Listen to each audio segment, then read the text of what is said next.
ينحكى عن فيلم رح يجمعك بالفنان المصري عمرو دياب، شو بتخبرينا أكثر تفاصيل عن هذا الموضوع؟ صراحة هيدا هو الخبر، يعني لحديت هلا ما في تفاصيل كتير.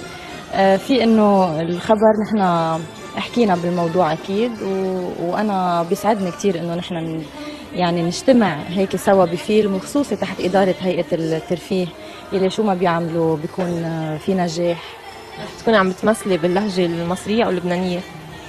بعد ما هيدا تفصيل من التفاصيل اللي بعد ما حكينا فيها، بس انه اكيد رح احكي لهجتي، يعني بعتقد يمكن نخلط الاثنين، يعني يمكن خلي عمر يحكي شوية لبناني، انا احكي شوية مصري.